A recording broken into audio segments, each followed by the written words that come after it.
أما بعد فإن أحسن الكلام كلام الله وخير الهدي هدي محمد صلى الله عليه وسلم وشر الأمور محدثاتها وكل محدثة بدعة وكل بدعة ضلالة وكل ضلالة في النار. أعوذ بالله من الشيطان الرجيم. يا أيها الذين آمنوا اتقوا الله حق تقاته ولا تموتن إلا وأنتم مسلمون. بسم الله الرحمن الرحيم. يا أيها الناس اتقوا ربكم الذي خلقكم من نفس واحدة وخلق منها زوجها وبث منهما رجالا كثيرا ونساء واتقوا الله الذي تساءلون به والأرحام إن الله كان عليكم رقيبا. يا أيها الذين آمنوا اتقوا الله وقولوا قولا سديدا يصلح لكم أعمالكم ويغفر لكم ذنوبكم ومن يطع الله ورسوله فقد فاز فوزا عظيما. اللهم رب اشرح لي صدري ويسر لي أمري واحلل عقدة من لساني يفقهوا قولي. عباد الله أوصيكم وإياي أولا بتقوى الله. ഏറെ സ്നേഹാധന്യരായ സത്യവിശ്വാസികളെ, വിശ്വാസിനികളെ, പ്രതിഫല ദിവസത്തിൻ്റെ ഉടമസ്ഥനായ അല്ലാഹു സുബ്ഹാനഹു വ തആലയുടെ നിയമനിർദ്ദേശങ്ങൾ ജീവിതത്തിൻ്റെ രഹസ്യ പരസ്യ മേഖലകളിലെല്ലാം കാത്തു സൂക്ഷിച്ചുകൊണ്ട് അനുസരിച്ചുകൊണ്ട് ഒരു മുഅ്മിനായി, മുസ്ലിമായി തഖ്വയോടുകൂടി ജീവിക്കണമേ എന്ന് സ്വന്തത്തെ മറക്കാതെ നിങ്ങൾ ഓരോരുത്തരെയും അതർഹിക്കുന്ന ഗൗരവത്തിൽ ഉണർത്തുകയാണ്, തഖ്വ കൊണ്ട് വസിയത്ത് നൽകുകയാണ്. ആ രൂപത്തിൽ അള്ളാഹു ഇഷ്ടപ്പെടുന്ന, തൃപ്തിപ്പെടുന്ന അള്ളാഹുവിൻ്റെ ഇബാദുർ റഹ്മാനിൽ ഉൾപ്പെടുവാൻ അള്ളാഹു നമുക്ക് തൗഫീഖ് നൽകി അനുഗ്രഹിക്കുമാറാകട്ടെ. അല്ലാഹുമ്മ ആമീൻ. മരിക്കുന്ന വേള വരെ ഈ ദീനിനെ അതിൻ്റെ യഥാർത്ഥ രൂപത്തിൽ ആചരിച്ചുകൊണ്ട്, അനുഷ്ഠിച്ചുകൊണ്ട്, ലാ ഇലാഹ ഇല്ലല്ലാഹ് ഉച്ചരിച്ചുകൊണ്ട് മരിക്കുന്ന അള്ളാഹുവിൽ നിന്നുള്ള മഹാഭാഗ്യം ലഭിച്ചവരുടെ കൂട്ടത്തിൽ അള്ളാഹു നമ്മെല്ലാവരെയും ഉൾപ്പെടുത്തി അനുഗ്രഹിക്കുമാറാകട്ടെ. നാളെ പാരത്രിക ലോകത്ത് വിജയിക്കുന്ന, ചുട്ടെരിയുന്ന ആ ഒരു ചാണകലെ സൂര്യൻ ഉദിച്ചു നിൽക്കുന്ന വിചാരണ വേളയിൽ വിജയിക്കുവാനും തണൽ ലഭിക്കുവാനും സ്വർഗത്തിൻ്റെ ഉന്നതങ്ങളിലേക്ക് പ്രവേശിക്കുവാനും അള്ളാഹു നമുക്കേവർക്കും ഉദവി നൽകി അനുഗ്രഹിക്കുമാറാകട്ടെ. അല്ലാഹുമ്മ ആമീൻ. സഹോദരന്മാരെ, സഹോദരിമാരെ, രക്ഷിതാക്കളെ, വിദ്യാർത്ഥികളെ, അനുജന്മാരെ, ഒരു വെക്കേഷൻ്റെ കാലത്താണ് നമ്മളുള്ളത്. ഗവൺമെൻറ് സ്കൂൾ തലത്തിൽ ജോലിയുള്ള അധ്യാപകർക്കാകട്ടെ, അതല്ലെങ്കിൽ ഒരുപക്ഷെ പ്രവാസ ലോകം ജീവിക്കുന്നതിൽ ചില ആളുകളെങ്കിലും അവരുടെ ഒരു വെക്കേഷൻ എന്ന നിലയ്ക്ക് നാട്ടിലേക്ക് വന്നവരുണ്ട്. അതല്ലെങ്കിൽ സ്കൂളുകൾ അടച്ച് ട്യൂഷൻ ക്ലാസ്സുകളെല്ലാം അവസാനിച്ച് മൊത്തത്തിലൊരു ഫ്രീ മൈൻഡായിക്കൊണ്ട് ഇരിക്കുന്ന നമ്മുടെ വിദ്യാർത്ഥി സമൂഹവും ഇന്ന് നമ്മുടെ കൂടെയുണ്ട്. ഈ ഒരു സമയത്ത് ചില രക്ഷിതാക്കളെങ്കിലും അവരുടെ മനസ്സിലേക്ക് കടന്നു വന്ന ആവലാതി, അല്ലെങ്കിൽ അവരെ മനസ്സിനെ, ഹൃദയത്തെ അതിൻ്റെ മിടിപ്പ് കൂട്ടുന്ന രൂപത്തിലുള്ള ചില പ്രവർത്തനങ്ങളോ അല്ലെങ്കിൽ അസ്വസ്ഥതകളോ അവരെ ബാധിച്ചു കൊണ്ടിരിക്കുകയാണ്. പലരും വിളിച്ചു ചോദിക്കുന്നുണ്ട്, ഒരു മാസക്കാലം അല്ലെങ്കിൽ 2 മാസക്കാലം എവിടെയെങ്കിലും ഒന്ന് ദീന് പഠിക്കാൻ എത്ര രൂപ ചെലവായാലും പ്രശ്നമില്ല, ഒരു 2 മാസക്കാലത്തേക്ക് എൻ്റെ കുട്ടി എവിടെയെങ്കിലും ആക്കാൻ കഴിയും, അങ്ങനത്തെ സ്ഥാപനങ്ങളുണ്ടോ എന്ന് പോലും രക്ഷിതാക്കൾ വിളിച്ച് അന്വേഷിച്ചു കൊണ്ടിരിക്കുന്ന ഒരു സമയത്താണ് നമ്മളുള്ളത്. സഹോദരന്മാരെ, രക്ഷിതാക്കളെ, ആദ്യം നിങ്ങളോടാണ് ചില കാര്യങ്ങൾ ഉണർത്തുവാനുള്ളത്. നമ്മുടെ മക്കൾ എന്നുള്ളത് സ്കൂളിൽ വിട്ട് നമ്മൾ സദാ സമാധാനം കണ്ടെത്തേണ്ട ഒരു സംഗതിയിലേക്കല്ല നമ്മൾ പോകേണ്ടത്. നമ്മുടെ മക്കൾ നമുക്ക് കിട്ടിയ ജീവിതത്തിലെ ഏറ്റവും വലിയ അനുഗ്രഹമാണ് എന്ന് തിരിച്ചറിയണം. വീടില്ലാത്തവനും ജോലിയില്ലാത്തവനും ബിസിനസിന്റെ സാമ്രാജ്യങ്ങളെ കെട്ടിപ്പടുത്താൻ കഴിയാത്തവനും കിട്ടിയ ഏറ്റവും നല്ല അനുഗ്രഹമാണ് മക്കൾ എന്നുള്ളത്. അതിൻ്റെ അനുഗ്രഹം തിരിച്ചറിയണമെങ്കിൽ മക്കളില്ലാത്ത ആളുകളിലേക്ക് നമ്മളൊന്ന് എത്തി നോക്കണം, അവരുടെ വിഷമങ്ങളൊന്ന് കേട്ടു നോക്കണം. അവർ ഇപ്പോഴും മക്കളുള്ള ചെറിയ മക്കളെയൊക്കെ കാണുമ്പോൾ അവർ അനുഭവിക്കുന്ന മനസ്സിൻ്റെ ഉള്ളിലുള്ള ആവലാതികളും നീറ്റലും നമ്മൾ തിരിച്ചറിയണം. അപ്പോഴാണ് നമ്മുടെ മക്കൾ, നമുക്ക് അല്ലാഹു നൽകിയ ആ മക്കളുടെ വിലയെ നമുക്ക് തിരിച്ചറിയാൻ കഴിയുള്ളൂ.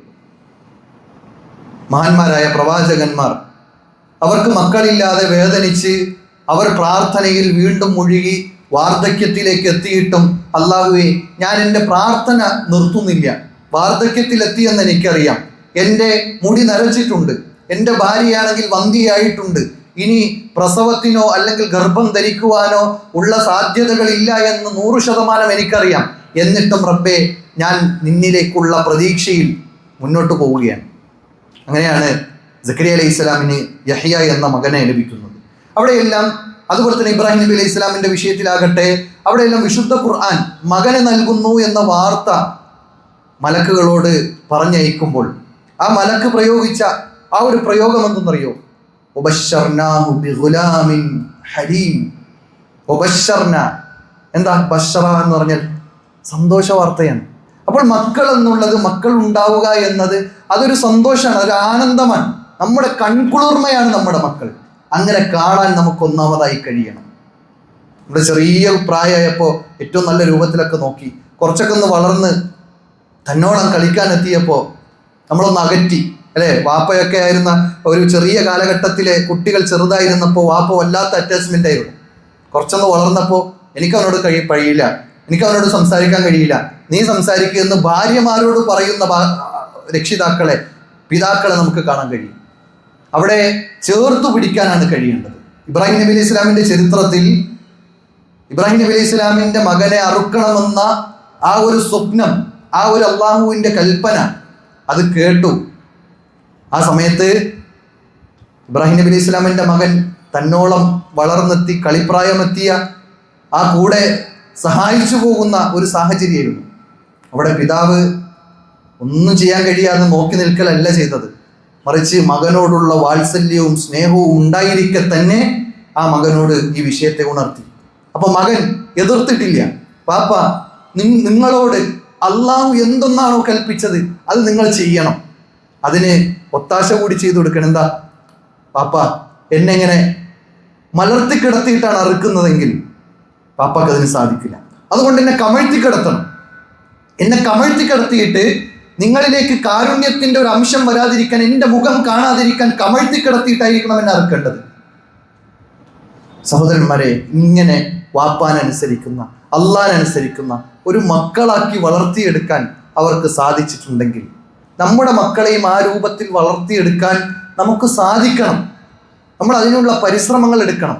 അതല്ലാതെ ഞാൻ പറഞ്ഞാലൊന്നും കേൾക്കൂല എന്ന് പറഞ്ഞ് അവൻ അകറ്റി, അങ്ങനെ ഒരു വാക്ക് പറഞ്ഞപ്പോഴേക്ക് പിരിഞ്ഞ് പിന്നെ സംസാരമില്ലാതെ മിണ്ടാട്ടമില്ലാതെ മാറി നിൽക്കുന്ന പിതാക്കളായിക്കൊണ്ട് നമ്മൾ മാറാൻ പാടില്ല. അതോടൊപ്പം നമ്മൾ മനസ്സിലാക്കേണ്ടത്, ഒന്നാമത് നമ്മുടെ മക്കൾ നമുക്ക് അനുഗ്രഹമാണ് എന്ന തിരിച്ചറിവുണ്ടാകണം. അത് എത്ര വലുതാണെങ്കിലും നമ്മുടെ മക്കൾ നമുക്ക് അനുഗ്രഹമാണ്. അതെപ്പോൾ അറിയുന്നു പറഞ്ഞാൽ നമ്മളെ ഖബറിലേക്ക് ഇറക്കി വെച്ചതിന് ശേഷം ആ മക്കൾ നമുക്ക് വേണ്ടി പ്രാർത്ഥിക്കുന്നുണ്ടെങ്കിൽ നമ്മളെ തിരിച്ചറിയും. ആ സമയം നമ്മൾ തിരിച്ചറിയും നമ്മുടെ മക്കളുടെ വില എന്ത് എന്നുള്ളത്. രണ്ടാമത്, ആ മക്കൾ പരീക്ഷണമാണ് എന്ന് നമ്മൾ തിരിച്ചറിയണം. ആ മക്കൾ നമുക്ക് അനുഗ്രഹമായ നമ്മുടെ മക്കൾ, അത് ഏത് വിഷയത്തിലാണെങ്കിലും ശരി, അനുഗ്രഹങ്ങൾ ഏതൊക്കെയുണ്ടോ അതിന് 2 വശങ്ങളുണ്ട് എന്നാണ്. ഏതനുഗ്രഹത്തിനും 2 വശങ്ങളുണ്ട്. ഒന്ന് അനുഗ്രഹമാണ്, അതിൽ സന്തോഷിക്കാം, അതിൻ്റെ എല്ലാവിധ നന്മകളും നമുക്ക് നേടിയെടുക്കാം. പക്ഷേ അതിൻ്റെ അപ്പുറം അതിലൊരു പരീക്ഷണമുണ്ട് എന്ന തിരിച്ചറിവ്. ഒരു വീട് വെക്കാൻ നമുക്ക് സാധിച്ചിട്ടുണ്ടെങ്കിൽ അതൊരു അനുഗ്രഹമാണ് എന്നതോടൊപ്പം അതൊരു പരീക്ഷണമാണ്. നമുക്കൊരു വാഹനം ലഭിച്ചിട്ടുണ്ട്, അതൊരു അനുഗ്രഹമാണ് എന്നതോടൊപ്പം അതൊരു പരീക്ഷണമാണ്. എന്നതുപോലെ നമ്മുടെ മക്കൾ നമുക്ക് അനുഗ്രഹമാണ്. രണ്ടാമത്തെ വിഷയം, അത് നമുക്ക് പരീക്ഷണം കൂടിയാണ്. മഹാനായ നൂഹ് നബി അലൈഹി സ്വലാം, ചരിത്രം പറയാതെ തന്നെ നമുക്കറിയുന്ന വിഷയമാണ്. നൂഹ് നബി അലൈഹി സ്വലാം 950 വർഷക്കാലം പ്രബോധനം ചെയ്തിട്ടും അവിടുത്തെ മകൻ ഇസ്ലാമിലേക്ക് കടന്നു വന്നിട്ടില്ല. അവിടുന്ന് നൂഹ് നബി അലൈഹി സ്വലാം പല രൂപത്തിൽ അദ്ദേഹത്തെ അദ്ദേഹത്തിൻ്റെ മകനെയും ഭാര്യയും ഒക്കെ ഇതിലേക്ക് ക്ഷണിച്ചിട്ട് പോലും അദ്ദേഹത്തിൻ്റെ മക്കൾ അല്ലെങ്കിൽ ഭാര്യ ഇസ്ലാമിലേക്ക് കടന്നു വരാതെ, ആ കപ്പലിലേക്ക് കയറി വരാതെ നിൽക്കുന്ന സാഹചര്യം. നശിക്കുമെന്ന് നൂഹ് നബി അലൈഹി ഇസ്ലാമിന് തീർത്തും ഉറപ്പായി. അള്ളാഹുവിൻ്റെ കൽപ്പന പ്രകാരം കപ്പലുണ്ടാക്കി അതിലേക്ക് കയറുന്ന സമയത്ത് നൂഹ് നബി അലൈഹി ഇസ്ലാം പ്രാർത്ഥിക്കുന്നുണ്ട്. വനാദാ നൂഹു റബ്ബഹു ഫഖാല, നൂഹ് നബി അലൈഹി ഇസ്ലാം റബ്ബിനോട് വിളിച്ച് പ്രാർത്ഥിക്കണം, റബ്ബി ഇന്ന ബനി മിൻ അഹ്ലി, അള്ളാഹുവേ എൻ്റെ മകൻ എൻ്റെ കുടുംബക്കാരനാണ്, അതുകൊണ്ട് നീ എനിക്കൊന്ന് വിട്ടുതരണം. വഇന്ന വഅദകൽ ഹഖ്, അള്ളാഹുവേ നീ വാഗ്ദാനം ചെയ്തത് സത്യമാണ്, പക്ഷെ എന്താണ്, എൻ്റെ മകനാണ്, എൻ്റെ ചോരയാണ്, റബ്ബേ എനിക്കെന്ന് അവനെ വിട്ടുതരണം. ആരാന്നറിയോ? മകൻ ശത്രുപക്ഷത്താണ്. ഇസ്ലാമിനെ അങ്ങേയറ്റം അവഹേളിക്കാനും നൂഹ് നബി അലൈഹി ഇസ്ലാമിനെ തള്ളിക്കളഞ്ഞും സ്വന്തം പിതാവിൻ്റെ ആദർശത്തിനെ പോലും സ്വീകരിക്കാൻ കഴിയാതെ മാറി നിന്ന് ശത്രുപക്ഷത്ത് നിൽക്കുന്ന ഒരു മകന് വേണ്ടി പ്രാർത്ഥിക്കണം. ഒരു വാപ്പാൻ്റെ വേദന നമുക്കറിയില്ലേ? എൻ്റെ മകൻ എത്ര പ്രയാസങ്ങൾ ഉണ്ടാക്കിയിട്ടുണ്ടെങ്കിൽ അതെൻ്റെ മകനാണ് എന്ന ഒരു വേദനയുടെ അടിസ്ഥാനത്തിലാണ് റബ്ബിനോട് പ്രാർത്ഥിക്കുന്നത്.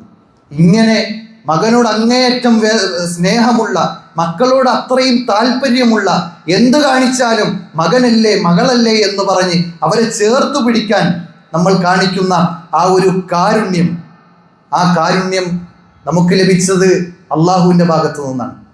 പക്ഷേ ആ മക്കളെ അകറ്റി അവരെ വഴികേടിലേക്ക് വിടാൻ നമ്മൾ തയ്യാറാകാൻ പാടില്ല. ആ മക്കൾ ഒരു പക്ഷേ നമുക്ക് പാരത്രിക ലോകത്ത് നമുക്കെതിരായി നിൽക്കുന്ന സാഹചര്യം ഉണ്ടാവും. ഭാര്യ ഒന്ന് പ്രസവിച്ചപ്പോൾ ആ മക്കളെ, കുഞ്ഞിനെ എടുത്തു വച്ച് താലോലിച്ച് അതിൻ്റെ ഓരോ ദിവസവും മുന്നോട്ട് പോകുമ്പോൾ അതിൻ്റെ കൈ വളരുന്നുണ്ടോ, അതിൻ്റെ കാല് വളരുന്നുണ്ടോ, അതൊന്ന് സൈസ് വെക്കുന്നുണ്ടോ, അതിൻ്റെ മുടി വളരുന്നുണ്ടോ, ഇങ്ങനെ അതിൻ്റെ ഓരോ ദിവസത്തെയും മാറ്റങ്ങളെ ഒന്ന് പരിശോധിച്ച് അതിൽ നിന്ന് സ്നേഹം കണ്ടെത്തി, ആനന്ദം കണ്ടെത്തി, സന്തോഷം കണ്ടെത്തി നിർവൃതിയിലാകുന്ന രക്ഷിതാക്കൾ. പിന്നെ ആ കുട്ടി വളർന്ന് കുറച്ച് കഴിഞ്ഞപ്പോഴേക്ക് പിന്നെ ആ കുട്ടി ആ രൂപത്തിലൊന്നും സ്നേഹിക്കാതെ അകറ്റിക്കളയുന്ന സാഹചര്യം ഇന്ന് നിലനിൽക്കുന്നുണ്ട്.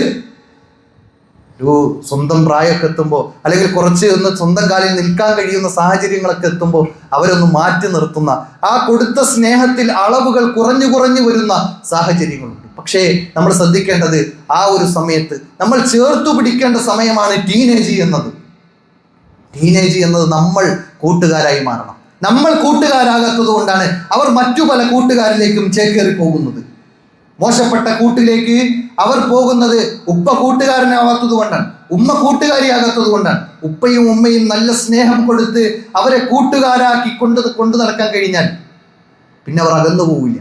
അവർ വീട്ടിൽ നിന്ന് തന്നെ പുറത്തു പോകാൻ മനസ്സ് കാണിക്കാത്ത ഒരു സാഹചര്യം അവർക്കുണ്ടാകും. അതുകൊണ്ട് നാളെ പരലോകത്ത് നമ്മുടെ മക്കൾ നമുക്കെതിരാകാൻ പാടില്ല. നമ്മുടെ മക്കൾ പരീക്ഷണമാണ് എന്ന് വിശുദ്ധ ഖുർആൻ എടുത്തു പറയുന്നുണ്ട്. അള്ളാഹു പറയണേ, വഅലമു, അറിയണേ എന്ന് പറഞ്ഞാൽ അറിയണം. എന്താ അറിയേണ്ടത്? അന്നമ അംവാലുക്കും വഔലാദുക്കും ഫിത്ന, തീർച്ചയായും നമ്മുടെ സമ്പത്തും നമ്മുടെ മക്കളും ഫിത്നയാണ് എന്ന് വിശുദ്ധ ഖുർആൻ പറയുന്നുണ്ട്. അതുകൊണ്ട് തന്നെ ആ ഫിത്നയിൽ നിന്ന് രക്ഷപ്പെടാൻ എങ്ങനെ രക്ഷപ്പെടണം? ആ ഫിത്ന എങ്ങനെയായിരിക്കും ഉണ്ടാവുക? പല രൂപത്തിലുള്ള പരീക്ഷണങ്ങൾ ഉണ്ടാകും. അവർക്ക് അസുഖങ്ങൾ കൊടുത്തുകൊണ്ടും അല്ലെങ്കിൽ അവരുടെ റൂട്ടുകൾ തെറ്റിച്ചുകൊണ്ടും അള്ളാഹു സുബ്ഹാനഹു വ തആല ഒരുപക്ഷെ പരീക്ഷണങ്ങൾ ഉണ്ടാകും. അതിലേക്ക് എത്തിപ്പെടാതിരിക്കാൻ, നമ്മൾ ആ ഫിത്നയിൽ നിന്ന് രക്ഷപ്പെടാൻ നമ്മൾ അവർക്ക് വേണ്ടത് കൊടുക്കേണ്ടതുണ്ട് എന്നാണ്. അവർക്ക് കൊടുക്കേണ്ട തർബിയത്തുകൾ, ഉപദേശങ്ങൾ നമുക്ക് കൊടുക്കാൻ സാധിക്കണമെന്നാണ് അള്ളാഹു സുബ്ഹാനഹു വ തആല വിശുദ്ധ ഖുർആനിലൂടെ വീണ്ടും പറയാണ്, യാ അയ്യുഹല്ലദീന ആമനു ഇന്ന മിൻ അസ്വാജിക്കും വ ഔലാദിക്കും അദുവ്വൻ ലക്കും. നാളെ പരലോകത്തെത്തുമ്പോൾ ഞാൻ നേരത്തെ പറഞ്ഞല്ലോ, കൈ വളരുന്നുണ്ടോ, കാല് വളരുന്നുണ്ടോ എന്നൊക്കെ നോക്കി അതിൻ്റെ ഓരോ എണീറ്റ് നിൽക്കുന്ന ആദ്യത്തെ സ്റ്റെപ്പ് വീഡിയോ എടുത്ത് സ്റ്റാറ്റസ് ആക്കി സന്തോഷിക്കുന്നവർ, അല്ലെ?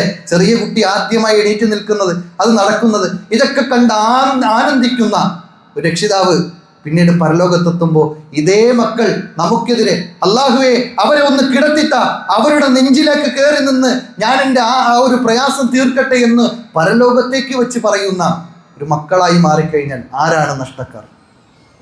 ഞാനും നിങ്ങളുമാണ്. രക്ഷിതാവ് എന്ന നിലയ്ക്ക് പിതാവും മാതാവുമാണ് ഏറ്റവും വലിയ നഷ്ടക്കാർ. അവർ നാളെ നമുക്കെതിരെ സാക്ഷി പറയും.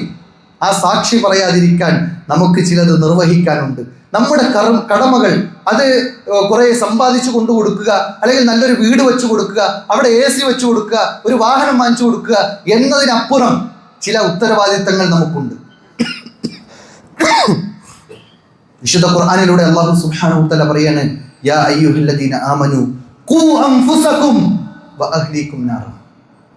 അല്ലാഹു പറയാണ്, നിങ്ങളെയും നിങ്ങളുടെ കുടുംബത്തെയും കത്തിജ്വലിക്കുന്ന നരകത്തിൽ നിന്ന് നിങ്ങൾ സ്വയം രക്ഷ തേടണം. എന്നിട്ട് ആ നരകത്തിന്റെ അവസ്ഥയെക്കുറിച്ച് പറയാണ്, വഖൂദുഹൻ നാസു വൽ ഹിജാറ. ആ നരകം കത്തിക്കപ്പെടുന്നത് എങ്ങനെയാണ്? കല്ലുകളും അതുപോലെ തന്നെ മനുഷ്യരുമാണ് എന്ന്. കല്ല് കത്തണമെങ്കിൽ എത്ര ഡിഗ്രി വേണം? വേണ്ട. നമ്മുടെ ദുനിയാവിൽ ഒരു വെള്ളം തിളക്കണമെങ്കിൽ, പച്ച വെള്ളം തിളക്കണമെങ്കിൽ 100 ഡിഗ്രി സെൽഷ്യസ് വേണം. ആ തീയിലേക്ക് കൈവെക്കണ്ട. ആ 100 ഡിഗ്രി തിളച്ചു മറിയുന്ന വെള്ളത്തിലേക്ക് ഒരു വിരലിട്ടാൽ എന്തായിരിക്കും നമ്മുടെ അവസ്ഥ? വെള്ളം, ഒരു ലായിനിയായ പദാർത്ഥത്തെ തിളപ്പിക്കണമെങ്കിൽ 100 ഡിഗ്രി വേണമെങ്കിൽ, ഒരു ഖരവസ്തുവായ കല്ലിനെ തിളപ്പിക്കണമെങ്കിൽ എത്ര ഡിഗ്രി സെൽഷ്യസ് വേണം? അതിലേക്കാണ് മനുഷ്യനെ ഇന്ധനമാക്കുന്നത് എന്ന് വിശുദ്ധ ഖുർആൻ പറയുമ്പോൾ, ആ നരകത്തിൽ നിന്ന് നിങ്ങളെയും നിങ്ങളെ കുടുംബത്തെയും മക്കളെയും കാത്തു സൂക്ഷിക്കണമെന്ന് അല്ലാഹുവിൻ്റെ കൽപ്പന വരുമ്പോൾ, സഹോദരന്മാരെ, കുറെ സൗകര്യങ്ങൾ, ദുന്യവിയായ സൗകര്യങ്ങൾ ഏർപ്പെടുത്തി കൊടുത്തു എന്നതുകൊണ്ട് പരലോകത്ത് നമ്മൾ രക്ഷപ്പെടാൻ പോകുന്നില്ല. നമ്മളെല്ലാ സൗകര്യവും കൊടുത്തു, പക്ഷെ ദീന് പഠിപ്പിച്ചിട്ടില്ല, ദീനി ബോധങ്ങൾ നൽകിയിട്ടില്ല, അദബുകൾ പഠിപ്പിക്കാതെയാണ് നമ്മുടെ മക്കളെ വളർത്തിയിട്ടുള്ളതെങ്കിൽ പരലോകത്ത് നമ്മുടെ മക്കൾ വരും. നമ്മുടെ മക്കൾ നമുക്കെതിരെയാകുന്ന ഒരു സാഹചര്യം പരലോകത്തുണ്ടാകുമെന്നാണ്. അതുകൊണ്ട് സഹോദരന്മാരെ, കുല്ലുക്കും റാഇൻ വകുല്ലുക്കും മസ്ഊലുൻ അൻ റഅയതിഹി. അല്ലാഹു പറയാൻ, അല്ലാഹുവിന്റെ റസൂൽ സല്ലല്ലാഹു അലൈഹി വസല്ലം പറയാൻ, കുല്ലുക്കും റാഇൻ, എല്ലാവരും ഉത്തരവാദിത്തമുള്ളവർ. അതിൽ രക്ഷിതാക്കൾ മാത്രമല്ല, വിദ്യാർത്ഥികളും മക്കളും അതിൽ ഉത്തരവാദിത്തമുള്ളവരാണ്. കുല്ലുക്കും റാഇൻ വകുല്ലുക്കും മസ്ഊലുൻ അൻ റഅയതിഹി. എല്ലാവരുടെ ഉത്തരവാദിത്തത്തെക്കുറിച്ചും അല്ലാഹു സുബ്ഹാനഹു വ തആല വിചാരണ വേളയിൽ ചോദ്യം ചെയ്യുമെന്ന് വിശുദ്ധ പ്രവാചകൻ സല്ലല്ലാഹു അലൈഹി വസല്ലമ നമുക്ക് പഠിപ്പിച്ചു നൽകുന്നുണ്ട്. എന്നിട്ട് എടുത്തു പറയാൻ, അതിലവിടെ അവസാനിപ്പിച്ചിട്ടില്ല. വീണ്ടും രക്ഷിതാക്കളുടെ കർമ്മങ്ങളെ കുറിച്ച് എടുത്തു പറയുന്നു. വറജുലു റാഇൻ അലാ അഹ്ലി ബൈതിഹി വഹുവ മസ്ഊലുൻ അൻഹും. അല്ലാഹുവിന്റെ റസൂൽ സല്ലല്ലാഹു അലൈഹി വസല്ലം പറയുന്ന, ഒരു മനുഷ്യൻ, ഒരു പുരുഷൻ, ആ പുരുഷൻ തന്റെ വീട്ടിലുള്ളവരുടെ വിഷയത്തിൽ ഉത്തരവാദിത്തമുള്ളവനാണ്. കുറെ സമ്പാദിച്ചു കൊണ്ടു കൊടുക്കുക, അല്ലെങ്കിൽ കുറെ സാധനങ്ങൾ മാർക്കറ്റിൽ നിന്ന് വാങ്ങി കൊടുക്കുക എന്നുള്ള ഉത്തരവാദിത്തം മാത്രമല്ല, അതും ഉണ്ട് ഉത്തരവാദിത്തം. പക്ഷെ അതിനേക്കാൾ വലിയ ഉത്തരവാദിത്തങ്ങളുണ്ട്, ദീനുമായി ബന്ധപ്പെട്ട ഉത്തരവാദിത്തങ്ങൾ, അതുമായി ബന്ധപ്പെട്ട പരലോകവുമായി ബന്ധപ്പെട്ട വിഷയങ്ങൾ. അത് ഉത്തരവാദിത്തമാണ്. അവർക്ക് ദീന് എത്തിച്ചു കൊടുക്കുക, അവർക്ക് കാര്യങ്ങൾ പറഞ്ഞ് പഠിപ്പിച്ചു കൊടുക്കുക, ഇതൊരു ഉത്തരവാദിത്തമാണ്. ഒരു പുരുഷന്റെ ഉത്തരവാദിത്തമാണ്, ഒരു പിതാവിന്റെ ഉത്തരവാദിത്തമാണ്. തീർന്നില്ല, റസൂൽ കരീം സല്ലല്ലാഹു അലൈഹി വസല്ലം വീണ്ടും പറയുന്നു, വൽ മർഅതു റാഇയത്തുൻ അലാ ബൈതി ബഗ്ലിഹാ വവലദിഹി. തൻ്റെ ഭർത്താവിൻ്റെ വീട്ടിൻ്റെ ഉത്തരവാദിത്തം ഭാര്യയ്ക്കാണ്.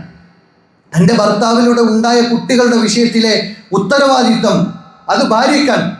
ആ വിഷയത്തിൽ അവൾ ശ്രദ്ധിച്ചിട്ടില്ല എങ്കിൽ വഹിയ മസ്ഊലുൻ അൻ റഅയതിഹി, അവളെ ചോദ്യം ചെയ്യപ്പെടുക തന്നെ ചെയ്യും എന്ന് ആദരവായ റസൂൽ കരീം സല്ലല്ലാഹു അലൈഹി വസല്ലം പറയണം. അതുകൊണ്ട് ഭർത്താവും ഭാര്യയും, അതായത് പിതാവും മാതാവും ഒരുപോലെ ഉത്തരവാദിത്തമുള്ള വിഷയമാണ് കുടുംബത്തിന്റെ വിഷയം എന്നുള്ളത്, മക്കളുടെ വിഷയം എന്നുള്ളത്. ചില പിതാക്കൾ പറയുന്നത് കാണാം, അത് നീ നോക്കിയാൽ മതി, ഞാൻ നോക്കിയാൽ ശരിയാവൂല, അല്ലെങ്കിൽ ഞാൻ ഇടപെട്ടാലാകെ മോശമാകും എന്ന് പറഞ്ഞ് തീരെ മക്കളുടെ വിഷയത്തിൽ ശ്രദ്ധിക്കാതെ വെറും ഒരു മാർക്കറ്റിൽ നിന്ന് സാധനം വാങ്ങിക്കൊണ്ടു കൊടുക്കുന്ന, അല്ലെങ്കിൽ ഭൗതികമായ സൗകര്യങ്ങൾ ഒരുക്കി കൊടുക്കുന്ന ഒരു മനുഷ്യനായി മാത്രം മാറുന്ന സാഹചര്യങ്ങൾ പല വീടുകളിലുമുണ്ട്. പക്ഷേ ആ ഉമ്മ ഇടപെടുന്നതിനേക്കാൾ മനോഹരമായി ആ പിതാവിന് ഇടപെട്ട് ആ പ്രശ്നങ്ങളെ പരിഹരിക്കാൻ, നമ്മുടെ മക്കളെ ഏറ്റവും നല്ല തർബീയത്തിൽ കൊണ്ടുവരാൻ നമുക്ക് സാധിക്കും. അതുകൊണ്ട് മക്കളുടെ വിഷയത്തിൽ നമ്മൾ കൂട്ടായിക്കൊണ്ടുള്ള പ്രവർത്തനം ഭാര്യയും ഭർത്താവും ഒരുമിച്ച് ചെയ്ത് മുന്നോട്ട് കൊണ്ടുപോകാൻ ശ്രമിക്കണമെന്നാണ് ഈ ഒരു സന്ദർഭത്തിൽ ഉണർത്തുവാനുള്ളത്. അങ്ങനെ നല്ല പോലെ നമ്മുടെ മക്കളെ ഈ ദുനിയാവിൽ അവരെ വാർത്തെടുത്ത് നല്ല സംസ്കാരമുള്ള മക്കളാക്കി വളർത്തിയെടുക്കാൻ നമുക്ക് സാധിച്ചാൽ അത് ആർക്കാണ് നേട്ടമെന്നറിയോ? എനിക്കും നിങ്ങൾക്കുമാണ് നേട്ടം. ആരാണോ അങ്ങനെ വളർത്തിയെടുത്തത് ആ രക്ഷിതാക്കൾക്കാണ് ഇത് നേട്ടം. നമ്മുടെ കവറിലേക്ക് ഇറക്കി വെച്ച് 6 അടി മണ്ണിലേക്ക് ഇറക്കി വെക്കുന്നതോടുകൂടി നമ്മുടെ കർമ്മങ്ങളെല്ലാം സ്റ്റോപ്പായി. പിന്നെ വല അമൽ യൗമുൽ ഹിസാബ്, അന്ന് അമലുകൾക്ക് സ്ഥാനമില്ല, ചെയ്യാൻ കഴിയില്ല. അന്ന് ഹിസാബിൻ്റെ വേളയാണ്. ആ ഹിസാബിൽ നമുക്ക് ആശ്വാസം കിട്ടാൻ നമ്മുടെ മക്കൾ ഉപകരിക്കുന്നു. റസൂൽ കരീം സല്ലല്ലാഹു അലൈഹി വസല്ലം പറയാണ്, ഒരു മനുഷ്യൻ മരിച്ചാൽ ഇൻഖതഅ അമലുഹു, അവന്റെ കർമ്മങ്ങൾ മുറിഞ്ഞു പോകുന്ന ഇല്ലാ സലാസ, 3 കാര്യങ്ങൾ ഒഴികെ.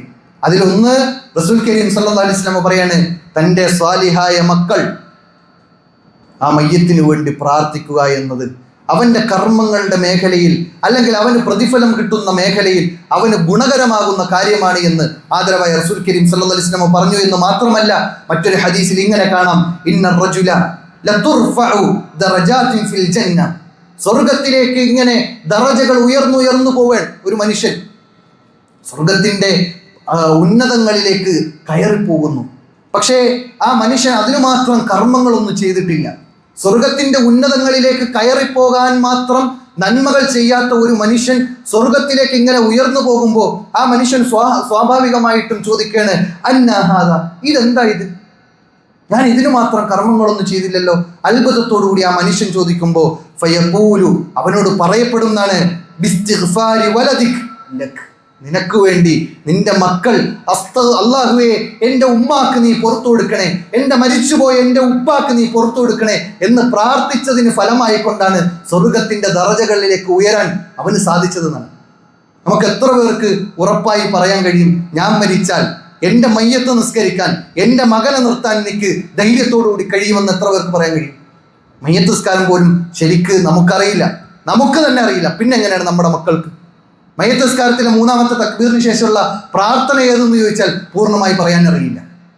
നമ്മൾ ആദ്യം മാറണം, എന്നിട്ട് നമ്മുടെ മക്കളെ മാറ്റാൻ നമുക്ക് സാധിക്കണം, അതിനുള്ള ഉപദേശങ്ങൾ കൊടുക്കാൻ നമുക്ക് സാധിക്കണം. ഏതായാലും അല്ലാഹു സുബ്ഹാനഹു തആല പറയാണ്, നമ്മുടെ മക്കളെ ഏറ്റവും നല്ല രൂപത്തിൽ തർബിയത്തോടുകൂടി വളർത്താൻ നമുക്ക് സാധിച്ചാൽ നമുക്ക് പരലോകത്ത് രക്ഷപ്പെടാൻ, നമ്മുടെ മക്കൾ രക്ഷപ്പെടും, നമുക്കും നാളെ പരലോകത്ത് രക്ഷപ്പെടാൻ സാധിക്കുന്നതാണ്. അതുകൊണ്ട് ചില കാര്യങ്ങൾ ബോധപൂർവം ക്രിയാത്മകമായി ശ്രദ്ധിക്കേണ്ടതുണ്ട് എന്ന് സൂചിപ്പിക്കണം. അതിൽ ഒന്നാമത്തത് പ്രധാനമായും ദീന് പഠിപ്പിക്കാനുള്ള അവസരങ്ങൾ നമ്മൾ കൊടുക്കണം. മദ്രസ വിദ്യാഭ്യാസങ്ങൾ, അതുപോലെ തന്നെ വെക്കേഷൻ ക്ലാസ്സുകൾ, വെക്കേഷനിൽ പല വിധത്തിലുള്ള പ്രോഗ്രാമുകൾ നമ്മുടെ കൂട്ടായ്മ ചെയ്തുകൊണ്ടിരിക്കുകയാണ്. പല വിധത്തിലുള്ള പ്രോഗ്രാമുകൾ, ചെറിയ മക്കൾ മുതൽ വലിയ മക്കൾക്ക് വരെ പഠിക്കാനും മനസ്സിലാക്കാനും ചില പ്രത്യേകമായ കോഴ്സുകൾ തയ്യാറാക്കി ചില പ്രത്യേകമായ ദിവസങ്ങൾ നിശ്ചയിച്ചുകൊണ്ട് അതിലേക്ക് ഇപ്പോൾ രജിസ്ട്രേഷൻ നടന്നുകൊണ്ടിരിക്കുകയാണ്. അതിലേക്ക് നമ്മുടെ മക്കളെ വിട്ട് ഒരല്പം പഠിക്കാൻ, ഈ വെക്കേഷൻ എന്നുള്ളത് തുലച്ചു കളയാനുള്ളതല്ല, ഗെയിമിൽ തീർക്കാനുള്ളതല്ല, അല്ലെങ്കിൽ ഫോണിൽ റീൽസും അതുപോലെയുള്ള സാധനങ്ങൾ കണ്ട് നമ്മുടെ സമയത്തെ ഹനിക്കാനുള്ളതല്ല. മറിച്ച് ഈ വെക്കേഷൻ ഈ പൊരിവെയിലത്ത് തണലില്ലാത്ത ഒരു ലോകത്തേക്ക് രക്ഷപ്പെടാനുള്ള മാർഗമായി, അതിനുള്ള അവസരങ്ങളായിക്കൊണ്ട് നമ്മൾ ഈ ഒരു വെക്കേഷനെ കണ്ടെത്തണം, അല്ലെങ്കിൽ അതിനുവേണ്ടി പരിശ്രമിക്കണം എന്നാണ് സൂചിപ്പിക്കാനുള്ളത്. രണ്ടാമത്തത്, ആ മക്കളെ മര്യാദ പഠിപ്പിക്കണം. അതിപ്പോൾ ഏതെങ്കിലും ഒരു അറബി കോളേജ് വിട്ടിട്ട് മാത്രം പഠിപ്പിക്കേണ്ട ഒരു കാര്യമല്ല ഈ മര്യാദ പഠിപ്പിക്കുക എന്നുള്ളത്. നമ്മുടെ മക്കളെ നമ്മൾ അടുത്ത് ചേർത്ത് വിളിച്ചിരുത്തി ആദ്യം ഭക്ഷണ മര്യാദകൾ, അതുപോലെ തന്നെ മാതാപിതാക്കളോടുള്ള കടമകൾ, അതുപോലെയുള്ള വിഷയങ്ങൾ, റബ്ബിന്റെ വിഷയത്തിലുള്ള കടമകൾ, അള്ളാഹുവിനെ മാത്രം ആരാധിക്കണമെന്ന് എത്ര മക്കളോട് നമ്മൾ പറഞ്ഞിട്ടുണ്ട്? നമ്മളിൽ എത്ര പേർ നമ്മുടെ മക്കളോട് പറഞ്ഞിട്ടുണ്ട്? ലുഖ്മാൻ നബി അലൈഹിസ്സലാം ഉപദേശിക്കുന്നിടത്ത് കാണാൻ സാധിക്കുന്ന ഒന്നാമത്തെ കാര്യം, യാ ബുനയ്യ ലാ തുശ്രിക് ബില്ലാഹ്, എൻ്റെ പൊന്നു മകനെ എന്ന് വിളിച്ചിട്ടാണ്. സ്നേഹത്തോടുകൂടി ആ ഒരു ഉപദേശത്തിന്റെ ആ ഒരു ശൈലി പോലും നമ്മൾ ശ്രദ്ധിക്കണം. സ്നേഹത്തോടുകൂടി അവരെ വിളിച്ചുപദേശിച്ചു കഴിഞ്ഞാൽ അവർ നന്നാകും. അത് എത്ര വലിയ വികൃതിയുള്ള കുട്ടിയാണെങ്കിലും ശരി, നമ്മളൊന്ന് സ്നേഹത്തോടുകൂടി വാത്സല്യത്തോടുകൂടി അവരെ തടവി തലോടി അവരെ ഒന്ന് ഉപദേശിക്കാൻ ശ്രമിച്ചു കഴിഞ്ഞാൽ കുറച്ചൊക്കെ മാറ്റം ഉണ്ടാകും എന്നുള്ളത് ഏതൊരു മനുഷ്യനും മനസ്സിലാകുന്ന കാര്യമാണ്. അതുകൊണ്ട് ആ രൂപത്തിൽ അവരൊന്ന് വിളിച്ചിരുത്തി ചേർത്തിരുത്തി ഒരു നിശ്ചിത സമയം നമ്മൾ എല്ലാ ദിവസവും നമ്മുടെ മക്കൾക്ക് കൊടുക്കണം എന്നാണ് പറയാനുള്ളത്. നമ്മുടെ മക്കൾക്ക് ഒരു സമയം നമ്മൾ കൊടുക്കണം. നമ്മൾ ജോലിക്ക് സമയം മാറ്റി വെക്കുന്നുണ്ട്, നമ്മുടെ ഭക്ഷണത്തിന് കൃത്യമായ സമയമുണ്ട്, നമ്മുടെ മറ്റു പല കാര്യങ്ങൾക്കും കൃത്യമായ ടൈം ടേബിളുകളുണ്ട്. പക്ഷേ നമ്മുടെ മക്കളുമായി ഇത്തരം സംസാരങ്ങൾക്ക് ഇരിക്കുന്ന ദിവസത്തിലെ ഏത് സമയമാണെന്ന് ചോദിച്ചാൽ പലർക്കും ഉണ്ടാവില്ല. പറ്റുമെങ്കിൽ ഒരു മഗ്‌രിബിനും ഇശാഉം ഇടയിൽ ആ ഒരു സമയം ഫ്രീ ആണെങ്കിൽ മക്കളെയും ഒന്ന് വിളിച്ചിരുത്തി, ആൺമക്കളാണെങ്കിൽ നേരെ പള്ളിയിൽ വന്ന് ഒരു അല്പസമയം അവരുമായിരുന്നു ഖുർആൻ ഓതി ദിക്ർ ചൊല്ലി ആ ഒരു മഗ്‌രിബ് ടു ഇശ സമയങ്ങൾ ഉപയോഗപ്പെടുത്താൻ സാധിച്ചാൽ എല്ലാ ദിവസവും അത് കൃത്യമായി നടന്നു പോകും. ഇനി മറ്റെന്തെങ്കിലും തടസ്സമുണ്ടെങ്കിൽ പോലും നമുക്ക് ആ സമയങ്ങളിൽ ചെറിയ രൂപത്തിലെങ്കിലും ഒരു 5 മിനിറ്റ് ഉപയോഗപ്പെടുത്തി അതൊരു മുടങ്ങാത്ത ഒരു പ്രക്രിയയായി കൊണ്ടു നടക്കാൻ സാധിച്ചാൽ നമ്മുടെ മക്കൾ നന്നാകുന്നു, നമ്മൾ നന്നാകും, നമ്മുടെ മക്കൾ നന്നാകും. ഏതുപോലെ? അലക്കുകല്ല് പോലെയാണ്. നമ്മൾ ഒരു സോപ്പ് ഉപയോഗിച്ച് വസ്ത്രം അലക്കുമ്പോൾ ആ അലക്കുകല്ല് നന്നാവും, വസ്ത്രവും നന്നാകും, നമ്മുടെ കൈയും ശുദ്ധിയാകും എന്നതുപോലെ നമ്മൾ നമ്മുടെ മക്കളിന് വേണ്ടി മാറ്റിയിരുത്താൻ ചില സമയങ്ങൾ കണ്ടെത്തി കഴിഞ്ഞാൽ നമുക്കും ചില ഗുണങ്ങൾ ഉണ്ടാകും, നമ്മുടെ മക്കളിലും ഉണ്ടാകും, നമ്മുടെ കുടുംബത്തിലും ഉണ്ടാകും എന്ന തിരിച്ചറിവ് നമുക്കുണ്ടാകേണ്ടതുണ്ട് എന്നാണ്. അപ്പോൾ മര്യാദ പഠിപ്പിക്കാൻ നമ്മൾ ശ്രദ്ധിക്കണം, അദബുകൾ പഠിപ്പിക്കണമെന്നാണ് മഹാനായ ഇബ്നു മുബാറക് റഹ്മത്തുള്ളാഹി അലൈഹി പറയാണ്, ഇൽമു പഠിപ്പിക്കുന്നതിനേക്കാൾ കൂടുതൽ ശ്രദ്ധിക്കേണ്ടത് അദബ് പഠിപ്പിക്കാനാണ്. ഒരാൾ ഒരുപാട് ഇൽമുണ്ട്, നല്ല കിതാബിയാണ്, ഖുർആനൊക്കെ നല്ല ഹിഫ്ളാക്കിയ വ്യക്തിയാണ്, പക്ഷേ അവൻ തീരെ അദബില്ലാത്ത, ആകെ അക്രമിയും ആകെ പ്രയാസപ്പെടുത്തുന്ന ഒരു വ്യക്തിയാണെങ്കിൽ അവൻ എന്തിനു കൊള്ളാം? അവന് പിന്നെ നല്ല കുട്ടിയെന്ന് ആരാ പറയുക? അറബി കോളേജിൽ പോയി എല്ലാ കിതാബും വായിച്ച് അവിടെയുള്ള ഏറ്റവും നല്ല ബെസ്റ്റ് സ്റ്റുഡൻ്റായി പുറത്തിറങ്ങി, പക്ഷെ നാട്ടിൽ വന്നിട്ട് സുബൈ നിസ്കരിക്കാത്ത ഒരു വ്യക്തിയാണെങ്കിൽ പിന്നെ അവൻ എന്തിനാ കൊള്ളാം? അത് അറബി കോളേജിൽ പഠിച്ചതാണെങ്കിലും ശരി, അല്ലാത്തതാണെങ്കിലും ശരി, ബാക്കി എല്ലാ വിഷയത്തിലും ഉഷാറാണ്, അവൻ അദബിന്റെ വിഷയത്തിൽ തീരെ പോക്കാണ്, അവൻ ആകെ പ്രശ്നമാണ് എന്ന് പറയുന്ന ഒരു കുട്ടിയെ നല്ല കുട്ടിയെന്ന് എങ്ങനെ പറയാൻ കഴിയുക? അതുകൊണ്ട് പണ്ഡിതന്മാർ പറഞ്ഞിട്ടുണ്ട്, ഇൽമു പഠിപ്പിക്കുന്നതിനേക്കാൾ പ്രാധാന്യവും കൂടുതൽ ഉണ്ടാകേണ്ടതും അത് അദബാണെന്നാണ്. മറ്റുള്ളവരെ കാണുമ്പോൾ ചിരിക്കാൻ, സലാം പറയാൻ, കൈകൾ കൊടുക്കാൻ, അത് സ്നേഹത്തോടു കൂടി വർത്തിക്കാൻ, മുതിർന്നവരെ ബഹുമാനിക്കാൻ, ചെറിയ കുട്ടികളോട് കരുണ കാണിക്കാൻ, മാതാപിതാക്കളോട് വിഷയത്തിൽ അവർ ഏറ്റവും നല്ല രൂപത്തിൽ ഇടപെടുന്ന, അങ്ങനെ നല്ല കുട്ടികളായി, നല്ല അദബുള്ള കുട്ടികളായി, ഒന്നും പഠിച്ചിട്ടില്ലെങ്കിലും ശരി, നല്ല അദബുള്ള കുട്ടിയാണെങ്കിൽ അവനെ നല്ല കുട്ടിയെന്ന് എല്ലാവരും വിളിക്കും. അതുകൊണ്ട് ആ രൂപത്തിൽ അദബുകൾ നൽകാൻ നമുക്ക് രക്ഷിതാക്കൾ എന്ന നിലയ്ക്ക് സാധിക്കേണ്ടതുണ്ട് എന്നാണ് ഈ ഒരു സന്ദർഭത്തിൽ ഉണർത്തുവാനുള്ളത്. അതോടൊപ്പം ആരാധനയുടെ വിഷയത്തിൽ നമ്മൾ പ്രോത്സാഹനം നൽകണം. നമ്മൾ സുബൈക്ക് കിടന്നിറങ്ങുക, എന്നിട്ട് മക്കളെ നിസ്കാരം പഠിപ്പിക്കുക, അത് ശരിയാവില്ല. നമ്മളും മാറണം, നമ്മുടെ മക്കളെയും ആ വിഷയത്തിൽ ഉണർത്തണം. മഹാനായ സഹാബിമാർ അവരുടെ മക്കളുടെ വിഷയത്തിൽ ജാഗരൂകരായിരുന്നു എന്നാണ്. അവർ പള്ളിയിലേക്ക് പോകുമ്പോൾ അവരുടെ മക്കളെയും കൂട്ടിക്കൊണ്ടായിരുന്നു പോയിരുന്നത് എന്നാണ്. നമ്മളെ മക്കളെ പള്ളികളിൽ കൂട്ടിക്കൊണ്ടുവന്ന് പള്ളിയിൽ നടക്കുന്ന നിസ്കാരത്തിൻ്റെ രൂപങ്ങളൊക്കെ കണ്ടു പഠിക്കാനുള്ള അവസരമാണ് ശരിക്കത്. പള്ളി എന്നുള്ളത് വെറും നിസ്കരിക്കാൻ മാത്രമുള്ള ഒരു കേന്ദ്രമല്ല. നമ്മുടെ മക്കളെ തർബിയത്ത് പഠിപ്പിക്കാൻ, അതുപോലെ മറ്റു ചില പ്രവർത്തനങ്ങൾക്കുമൊക്കെയാണ് പള്ളി. സഹോദരന്മാരെ, ആ രൂപത്തിൽ നമ്മുടെ മക്കളെ തർബിയത്തോടു കൂടി വളർത്താൻ നമുക്ക് സാധിക്കണം. മഹാനായ പ്രവാചകൻ സല്ലല്ലാഹു അലൈഹി വസല്ലം പറയാണ്, മുർറു ഔലാദകും ബിസ്സലാത്ത്. പ്രവാചകൻ പറയാണ്, നിങ്ങൾ നിസ്കാരം കൊണ്ട് നിങ്ങളുടെ മക്കളെ കൽപ്പിക്കണം എന്നാണ്. 7 വയസ്സാകുമ്പോൾ അതിന് പ്രോത്സാഹനം നൽകുകയും 10 വയസ്സായിട്ടും നിസ്കരിച്ചിട്ടില്ലെങ്കിൽ അടി കൊടുക്കണം എന്നാണ്. ഈ ഇബാദത്തിന്റെ വിഷയത്തിൽ അടി കൊടുക്കണം എന്ന് പറഞ്ഞ ഒരു ഇബാദത്ത് അത് നിസ്കാരം. നമുക്ക് തയ്യാറല്ല, നമ്മൾ തയ്യാറല്ല. വേണമെങ്കിൽ നിസ്കരിച്ചട്ടെ എന്നായിരിക്കും നമ്മുടെ നിലപാട്. നമ്മൾ സുബൈക്ക് പള്ളി വരുമ്പോഴും നമ്മുടെ മക്കൾ കിടന്നുറങ്ങുന്നുണ്ടെങ്കിൽ ആ രക്ഷിതാവിന്റെ ഉത്തരവാദിത്വം പൂർണ്ണമായിട്ടില്ല എന്ന്. ആ കുട്ടിയെ കൊണ്ടുവരേണ്ട ഉത്തരവാദിത്വം, അതും 10 വയസ്സ് തികഞ്ഞ കുട്ടിയാണെങ്കിൽ ആ രക്ഷിതാക്കൾക്ക് പൂർണ്ണമായ ഉത്തരവാദിത്വമുണ്ട് എന്നാണ് നമ്മൾ തിരിച്ചറിയേണ്ടത്. കുട്ടികളുടെ കൂടെ നമ്മൾ കുറച്ച് സമയമെങ്കിലും നമ്മൾ മാറ്റിയിരുത്തി അവർക്ക് വേണ്ടി നമ്മൾ ജീവിക്കുന്ന, നമ്മൾ യഥാർത്ഥത്തിൽ നമ്മുടെ ജീവിതം മുഴുവൻ മക്കൾക്ക് വേണ്ടിയാണ്. പക്ഷെ അത് മക്കൾ തിരിച്ചറിയുന്നില്ല, മക്കൾക്ക് അനുഭവിക്കാൻ കഴിയുന്നില്ല. അല്ലേ? നമ്മൾ കച്ചവടത്തിന് പോകുന്നു, രാവിലെ മുതൽ വൈകുന്നേരം വരെ കൂലിപ്പണിക്ക് പോകുന്നു, വെയിൽ കൊള്ളുന്നു, പ്രയാസപ്പെട്ട് സമ്പാദിക്കുന്നു, എന്നിട്ട് മക്കളുടെ ആവശ്യങ്ങൾ നിർവഹിച്ചു കൊടുക്കുന്നു. പക്ഷെ ഇതൊന്നും മക്കൾക്ക് മൈൻഡിലേക്ക് പോവില്ല. അതേസമയം ഒരു ദിവസം ഒരു അരമണിക്കൂർ മക്കളുടെ കൂടെ സംസാരിച്ചിരുന്നു നോക്കൂ, അത് മക്കൾക്ക് വലിയ ഫീലിംഗ് ഉണ്ടാവും, മക്കൾക്ക് വലിയ മാറ്റങ്ങൾക്ക് അത് കാരണമാകും. എൻ്റെ ഉപ്പ എൻ്റെ കൂടെ ഉണ്ട്, എൻ്റെ കൂട്ടുകാരനായി എൻ്റെ കൂടെ ഉണ്ട്, എൻ്റെ ഉമ്മ എൻ്റെ കൂടെ ഉണ്ട് എന്ന് മക്കൾക്ക് ബോധ്യപ്പെടുന്ന സാഹചര്യം ഉണ്ടാവും. ഇല്ല, നമ്മൾ ജോലി കഴിഞ്ഞ് വന്നിട്ട് നേരെ ഫോണിലാണ്, മക്കളുമായി സമയം ചിലവഴിക്കാൻ കഴിയുന്നില്ല. നമ്മുടെ അപ്പുറത്തിരിക്കുന്ന ഒരു വ്യക്തിയുമായി വലിയ ചാറ്റിങ്ങിലാണ്, ബിസിയിലാണ്. മക്കൾ വന്ന് വാപ്പ എന്ന് വിളിക്കുമ്പോൾ പോലും കേൾക്കാൻ മനസ്സില്ലാത്ത രൂപത്തിലിരിക്കുന്ന പിതാക്കളുണ്ട്, മാതാക്കളുണ്ട് എന്നത് യാഥാർത്ഥ്യമാണ്. അവിടെ നിന്ന് നമ്മൾ മാറണം. നമ്മൾ സോഷ്യൽ മീഡിയയിൽ നിന്ന് ഇറങ്ങണം, എങ്കിലേ നമ്മുടെ മക്കൾ ഇറങ്ങുകയുള്ളൂ. നമ്മൾ വലിയ പരാതിയാണ്, മക്കളാകെ ഫോണിലാണ് എന്ന് നമ്മൾ പരാതിയാണ്. പക്ഷെ നമ്മൾ മക്കളെയും കിടത്തി ആ രാത്രി 12 മണി വരെ റീൽസും ഷോർട്സും കണ്ടിരുന്നാൽ പിന്നെ എങ്ങനെയാണ് നമ്മുടെ മക്കൾ നന്നാവുക? ആദ്യം നമ്മൾ നന്നാകണം, അതിനുശേഷം നമ്മുടെ മക്കളെ മാറ്റിയെടുക്കാൻ നമുക്ക് സാധിക്കണം എന്നതാണ് ഈ ഒരു സന്ദർഭത്തിൽ ഉണർത്താനുള്ളത്. അതോടൊപ്പം ഞാൻ പറഞ്ഞു വന്നതിൽ രാത്രി നേരത്തെ ഉറങ്ങാൻ പ്രത്യേകം ശ്രദ്ധിക്കണം. അത് രക്ഷിതാക്കളും മക്കളും അങ്ങനെ തന്നെ. റസൂൽ കരീം സല്ലല്ലാഹു അലൈഹി വസല്ലം പറയാണ്, അന്ന റസൂലുള്ളാഹി സ്വല്ലല്ലാഹു അലൈഹി വസല്ലം കാന യക്റഹു النوم قبل العشاء والحديث بعدها. ഇശാഇന് മുമ്പ് ഉറങ്ങുക എന്നത് റസൂലുള്ളാഹി സ്വല്ലല്ലാഹു അലൈഹി വസല്ലം വിരോധിച്ചിരുന്നു. ഇശാഇന് ശേഷം സംസാരിച്ചിരിക്കുക എന്നതും റസൂലുള്ളാഹി സ്വല്ലല്ലാഹു അലൈഹി വസല്ലം വിരോധിച്ചിരിക്കുകയാണ് എന്ന് പ്രവാചകന്റെ ഹദീസിനെ നമ്മൾ പഠിച്ചവരാണ്. പക്ഷെ എന്നിട്ട് ഇശാഇന് ശേഷം 12 മണിയും 1 മണി വരെ നമ്മൾ റീൽസും ഷോർട്സും കണ്ട് കിടക്കുന്നു. അതാര് കാണുന്നു? നമ്മുടെ മക്കൾ കാണുന്നു. ഈ മക്കൾ നമ്മളെ കണ്ടു പഠിക്കുന്നു. ഈ നെഗറ്റീവ് സ്പ്രെഡ് ചെയ്യാൻ വലിയ സമയമൊന്നും വേണ്ട, ജസ്റ്റ് ഒന്ന് കണ്ടാൽ മതി. പക്ഷെ പോസിറ്റീവ് സ്പ്രെഡ് ചെയ്യണമെങ്കിൽ അത്യാവശ്യം അധ്വാനം വേണം.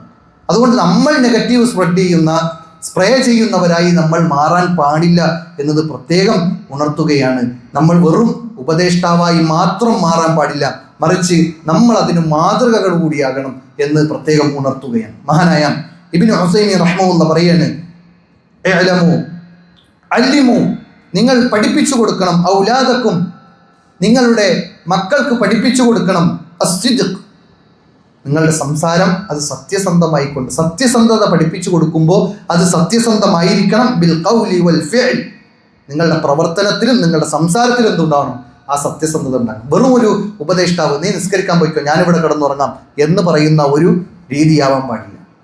മറിച്ച് നമ്മൾ നിസ്കരിക്കാൻ വേണ്ടി കൽപ്പിക്കുമ്പോൾ നമ്മൾ ഒന്നാമത്തെ സഫിൽ പോയി നിന്ന് കാണിച്ചു കൊടുക്കണം. നമ്മൾ കളവ് പറയരുതേ എന്ന് പറയുന്നു, നമ്മുടെ മക്കളെ ഉപദേശിക്കാറുണ്ടല്ലേ. പക്ഷെ നമ്മൾ വീട്ടിൽ നിന്ന് ഫോൺ വന്നപ്പോൾ എവിടെ എത്തിയിടാന്ന് ചോദിക്കുമ്പോൾ അതാ ഞാൻ ഇവിടെ എത്തിയിരിക്കുന്നു എന്ന് പറഞ്ഞ വീട്ടിൽ നിന്ന് പറയാണ്, വീട്ടിൻ്റെ ഉള്ളിൽ നിന്ന് പറയാണ് ഞാൻ ഇന്ന സ്ഥലത്ത് എത്തിയിട്ടുണ്ടെന്ന്. ഇതാര് കേൾക്കുന്നു? നമ്മുടെ മക്കൾ കേൾക്കുന്നു. പാപ്പ കളവ് പറയുന്നവരാണ് എന്ന് മക്കളുടെ മനസ്സിലേക്ക് ചില മെസ്സേജുകൾ പോവുക. ഉമ്മാക്ക് ഫോൺ വന്നു, വീട്ടിൽ ഒരു 10,000 രൂപ ഉണ്ട്, അടുത്ത ആൾ കടം ചോദിക്കാണ്, തിരിച്ചു തരുന്ന ആളൊക്കെയാണ്. പക്ഷേ പൈസ ഉണ്ടായിരുന്നിട്ടും 1000 രൂപ ചോദിച്ചിട്ടും പൈസ ഒന്നുമില്ല, ഇപ്പൊ കടത്തിലാണ് എന്ന് പറയുന്നത്. ഈ കുട്ടിക്ക് 10,000 രൂപ കയ്യിൽ ഇപ്പോൾ കിട്ടിയ വിഷയം അറിയുന്ന ഒരു കുട്ടിയാണെങ്കിൽ ആ ഉമ്മാനെ കുറിച്ച് എന്താ വിചാരിക്കുക? ഇങ്ങനെയൊക്കെ കളവ് പറയാം, ഉമ്മ കളവ് പറയുന്നുണ്ടല്ലോ, എന്നാൽ എനിക്കും കളവ് പറയുന്നതിൽ പ്രശ്നമില്ല എന്ന ഒരു മെസ്സേജ് പാസ്സാവേണം. നമ്മൾ പറഞ്ഞു കൊടുക്കാതെ ഇത്തരം നെഗറ്റീവുകൾ പാസ് ചെയ്തുകൊണ്ടിരിക്കണം. നമ്മുടെ സംസാരം ശ്രദ്ധിക്കണം, നമ്മുടെ ഇടപാടുകൾ ശ്രദ്ധിക്കണം. നമ്മുടെ മക്കളുടെ മുന്നിൽ നിന്ന് നമ്മൾ സംസാരിക്കുന്ന ഓരോ വാക്കുകളും ശ്രദ്ധിച്ചുകൊണ്ടായിരിക്കണം എന്ന് പ്രത്യേകം അദ്ദേഹം പറയാണ്. നമ്മുടെ സംസാരവും നമ്മുടെ കർമ്മങ്ങളും ഒരുപോലെയായിരിക്കണം. ഫൈദ ഹദ്ദസുമൂഹു ഫലാ തുകദ്ദിബു അലൈഹിം, നിങ്ങൾ അവരോട് സംസാരിക്കുകയാണെങ്കിൽ നിങ്ങൾ കളവ് പറയരുത് എന്നാണ് അദ്ദേഹം പറയാൻ. വൈദ വഅദ്തുമൂഹു, ചില ആളുകൾ എന്ത് ചെയ്യും? നീ ഇന്നത് ചെയ്താൽ നിനക്ക് ഞാൻ ഇന്ന സാധനം വാങ്ങിത്തരാം, അങ്ങനെ ഓഫർ ചെയ്യും, വാഗ്ദാനങ്ങൾ ചെയ്യും.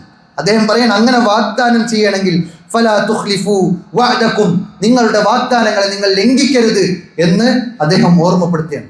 അതുകൊണ്ട് സഹോദരന്മാരെ, ഈ രൂപത്തിൽ നമ്മൾ നമ്മുടെ മക്കളുടെ തർബിയത്തിന്റെ വിഷയത്തിൽ പ്രത്യേകിച്ച് ഈ ഒരു സമയം നമ്മുടെ കൂടെ കിട്ടിയിരിക്കണം. നമ്മുടെ വീട്ടിനുള്ളിലുണ്ട്, അവരെ തർബിയത്ത് കൊടുത്ത് വളർത്താൻ നമ്മൾ പരിശ്രമിക്കുക. അല്ലാഹു സുബ്ഹാനഹു വ തആല അതിനുള്ള തൗഫീഖ് നൽകി അനുഗ്രഹിക്കുമാറാകട്ടെ.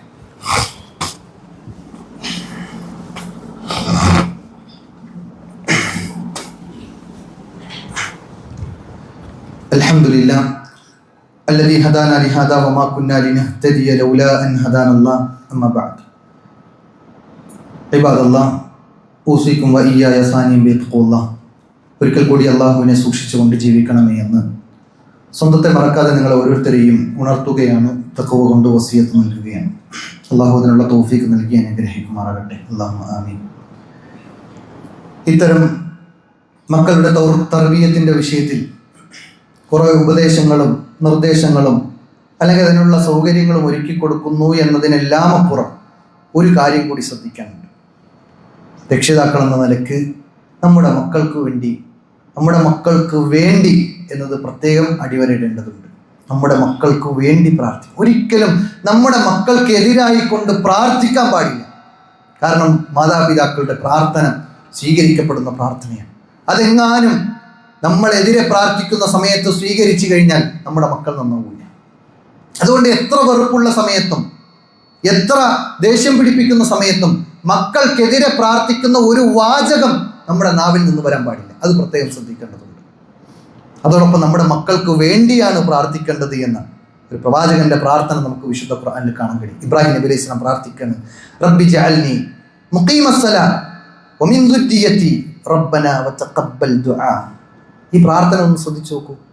മക്കൾക്ക് വേണ്ടി പ്രാർത്ഥിക്കുമ്പോൾ അല്ലാഹുവേ എനിക്ക് എൻ്റെ മക്കൾക്ക് നിസ്കാരം നിലനിർത്തുന്നവരാക്കി നീ മാറ്റണേ എന്ന്, എന്നിട്ട് പ്രാർത്ഥന സ്വീകരിക്കണേ എന്ന് പ്രാർത്ഥിക്കണം. ഇതിൽ പണ്ഡിതന്മാർ എടുത്തു പറയുന്ന വിഷയം നിസ്കാരം കൊണ്ട് കൽപ്പിക്കലും അതുപോലെ നിസ്കരിക്കാൻ വേണ്ടി അവർക്ക് പ്രേരണ കൊടുക്കലും ആ നിസ്കാരം നിലനിർത്താനുള്ള എല്ലാ സൗകര്യങ്ങളും ഏർപ്പെടുത്തി കൊടുക്കലും അതിനുവേണ്ടി ക്ഷണിക്കലും അതെല്ലാം അതിൽ ഉൾപ്പെട്ടു. അങ്ങനെ നിസ്കാരം നിലനിർത്തുന്ന ഒരു മകനായി അവനെ തർബിയത്ത് കൊടുത്ത് വളർത്താൻ അവന് സാധിച്ചാൽ റസൂലുള്ളാഹി സ്വല്ലല്ലാഹു അലൈഹി വസല്ലം പറയുന്ന 5 നേരം ഒരു പുഴയിലിറങ്ങി കുളിക്കുന്ന ഒരു വ്യക്തിയുടെ ശരീരത്തിൽ പിന്നെ അഴുക്കുണ്ടാവില്ലല്ലോ എന്നതുപോലെ അവൻ്റെ മാലിന്യങ്ങളെ നീക്കിക്കളയാൻ, അവൻ്റെ തിന്മകളെ അകറ്റിക്കളയാൻ, അവൻ്റെ തിന്മയിൽ നിന്ന് അവനെ തടയുന്ന നന്മയാണ് നിസ്കാരമെന്ന് റസൂലുള്ളാഹി സ്വല്ലല്ലാഹു അലൈഹി വസല്ലം പറയുമ്പോൾ ആ നിസ്കാരത്തിന് വേണ്ടി, ആ നിസ്കാരം നിലനിർത്താൻ വേണ്ടി റബ്ബേ എനിക്ക് നീ തൗഫീക്ക് നൽകണേ, എൻ്റെ മക്കൾക്ക് നീ തൗഫീക്ക് നൽകണേ എന്ന് പ്രാർത്ഥിക്കുന്ന ഒരു പിതാവിൻ്റെ പ്രാർത്ഥന വിശുദ്ധ ഖുർആൻ പഠിപ്പിക്കുന്നുണ്ട്. ഈ രൂപത്തിൽ നമ്മുടെ മക്കളുടെ നന്മയ്ക്കും ക്ഷേമത്തിനും അനുഗ്രഹത്തിനും അവരുടെ ഏറ്റവും നല്ല അവസ്ഥയ്ക്കും നമ്മൾ പ്രാർത്ഥിക്കണം എന്നാണ്. ദുന്യവിയായ കാര്യങ്ങൾക്ക് വേണ്ടി പ്രാർത്ഥിക്കുന്നു, പരീക്ഷ ജയിക്കാൻ വേണ്ടി പ്രാർത്ഥിക്കുന്നു, അതിനപ്പുറം അസുഖങ്ങൾ മാറാൻ വേണ്ടിയൊക്കെ പ്രാർത്ഥിക്കുന്നതിനപ്പുറം നമ്മുടെ പരലോക വിഷയത്തിൽ നമ്മുടെ മക്കൾ പരലോകത്തെ രക്ഷപ്പെടാൻ വേണ്ടിയുള്ള പ്രാർത്ഥന നമ്മുടെ ഭാഗത്ത് നിന്ന് ഉണ്ടാകണം എന്നതാണ് ഈ ഒരു പ്രത്യേകമായ സമയത്ത് നിങ്ങളെല്ലാവരെയും ഉണർത്തുവാനുള്ളത്. അള്ളാഹു സുബ്ഹാനഹു വ തആല അതിനുള്ള തൗഫീക്ക് നൽകി അനുഗ്രഹിക്കുമാറാകട്ടെ. നമ്മിൽ നിന്ന് വന്നുപോയ വീഴ്ചകൾ അള്ളാഹു പുറത്തു നൽകി അനുഗ്രഹിക്കുമാറാകട്ടെ. നമ്മുടെ നന്മകൾ അള്ളാഹു സ്വാലിഹായ സൽക്കർമ്മങ്ങളായി സ്വീകരിക്കുമാറാകട്ടെ. നമ്മിൽ നിന്ന് വിട പറഞ്ഞു പോയ നമ്മുടെ മാതാപിതാക്കൾ, നമ്മുടെ ബന്ധുമിത്രാദികൾ അവർക്കെല്ലാവർക്കും അള്ളാഹു മഗ്ഫിറത്ത് നൽകി പാപമോചനം നൽകി അനുഗ്രഹിക്കുമാറാകട്ടെ. അല്ലാഹു മഗ്ഫിർ ലിൽ മുഅ്മിനീന വൽ മുഅ്മിനാത്ത് വൽ മുസ്ലിമീന വൽ മുസ്ലിമാത്ത് വൽ അഹ്യാഇ മിൻഹും വൽ അംവാത്ത് ഇന്നക മുജീബു ദഅവാതി യാ ഖാദിയൽ ഹാജാത്ത്. اللهم أعز الإسلام والمسلمين وأذل الشرك والمشركين ودمر أعداءك وأعداء الدين. وصلى الله على نبينا محمد وعلى آله وصحبه أجمعين. أستغفر الله لي ولكم ولسائر المسلمين من كل ذنب إنه هو الغفور الرحيم. أقم الصلاة.